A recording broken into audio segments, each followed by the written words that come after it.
ladies and gentlemen, and welcome to another edition of Mr. Merrigan's Moments in History, U.S. History Edition. Today, we're going to wrap up talking about the Jackson era. As you can kind of see from our image for this section, that one of the things that's going to come up is Jackson using the powers of the presidency. And so this political cartoon entitled King Andrew I certainly is a commentary on his veto power and also a little bit on the hypocrisy, perhaps, if that's the right word that I'm looking for, on how Jackson fought to cut down on the power of the federal government, and he's been increasing it, and how some people thought he was overstepping his bounds. So we'll get into that and more today on our edition of Mr. Merrigan's Moments in History. One of the big questions we're going to ask ourselves today is, how do economic issues affect the president and presidential elections? We're going to actually talk about a few different presidents in our short discussion for today.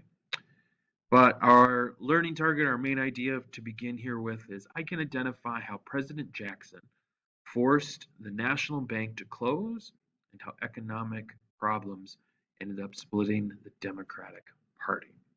A reminder to my students, if you haven't turned in your guided reading from section 3, please make sure you get that done as soon as possible. All right, let's start with, again, this war against the bank. So Jackson sees the bank as being controlled by the elites in the North, and in particular the Northeast. He believes in considering its only consideration is the interests of the wealthy. And again, Jackson being somebody who has run as a man of the people and the president of the common man, he wants to put an end to this. He wants to weaken the institution of the national bank. What you might recall from our previous discussions, our representative of our North and our Western regions, Henry Clay for the West, and of course Daniel Webster for the North, they're going to formulate a plan. They're going to try to work together with the president of the national bank in order to help maintain the power of the bank and ultimately, hopefully, defeat Jackson in the election of 1832. Fortunately, it's not going to be successful. Jackson is actually going to end up winning. And so the plan ends up backfiring because Jackson uses the power of the presidency and his power to veto legislation to stop the renewal of the bank's charter. And he does this with the popular support that he won re-election with. And so ultimately the bank, for a time, is going to be closed and its charter ended. And again, this would definitely be an example of Jackson perhaps not following those ideals of shrinking the power of the federal government, while at the same time perhaps using the power of the federal government in order to shrink its institutions.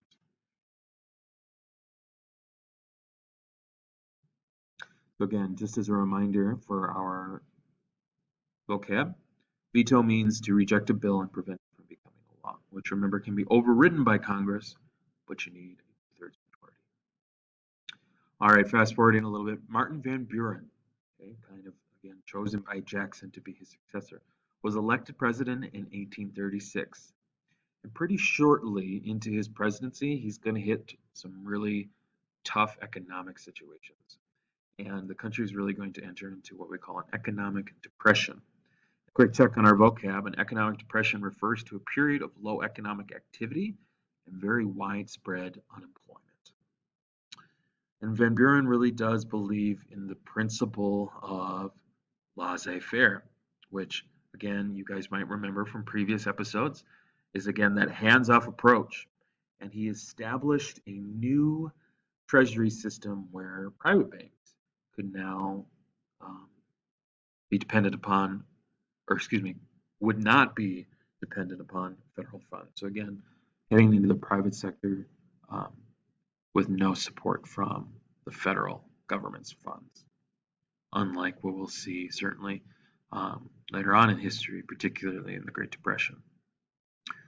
So one of our big questions is, Jackson attacked the Bank of the United States, and the big part of the reason was why. So thinking in here, is it option A? it was being run by corrupt elected officials? Is it B, it provided loans to all citizens? C, it financed foreign business deals that put Americans out of work? Or D, it was controlled by wealthy Easterners? Take a moment, think about that for a second. Pause the video if you need more time.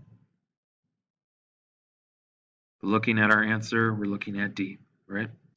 Again, that idea that it served the wealthy and was controlled by Easterners of great wealth. Our second kind of main idea is the Whigs take power is after Harrison's death. We're going to talk about our shortest serving president here in a little bit. Tyler took the presidency in a direction that perhaps went against the goals of the Whigs originally, and the Whigs are going to eventually lose power. So the Whig Party had largely lost a lot of relevance, and the Democrats and Republicans certainly had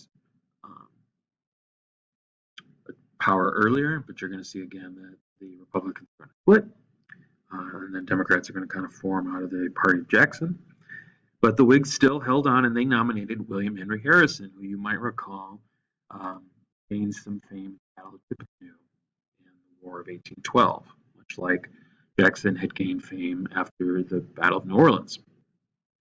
And so he's going to run against Van Buren, the little magician, I believe was his nickname, in the election of 1840, and help gain support. The Whigs are going to actually take a play out of the book of the Democrats, and to gain support laborers and farmers, they're going to appeal to them with this idea that the Whigs are going to adopt the log cabin as their symbol, as being humble of the people and really representing these newly reinstated voters who you didn't have to own property anymore, and helping to perhaps represent them in our government. Harrison, in a very quick story, he becomes president.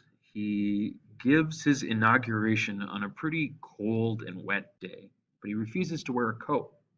And he gives a very, very long speech at his inauguration.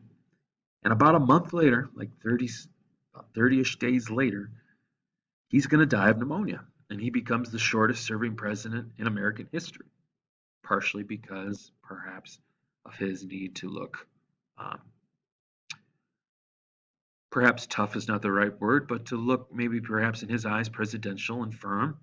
And that is going to perhaps lead to that diagnosis of pneumonia. And so pretty shortly after taking office, he is replaced by his running mate. And again, through Harrison's death. And John Tyler is going to become president, and the Whig Party is going to become increasingly divided through a lot of this, and ultimately in 1844, the election goes to the Democratic Party, James Polk. And that's kind of the end of the Jackson era. So we'll certainly pick up with these ideas in our next section. So to my students, please make sure that you've been following along with the guided notes. Please ask any questions that you have. Those of you who joined us and are just listening, thank you so much. We really appreciate it. We hope that we're in some ways perhaps building up some of your historical knowledge. And again, we thank you. That's going to do it for us for this episode. Again, a short one this time, but that's going to conclude another edition of Mr. American's Moments in History. Thank you, everyone.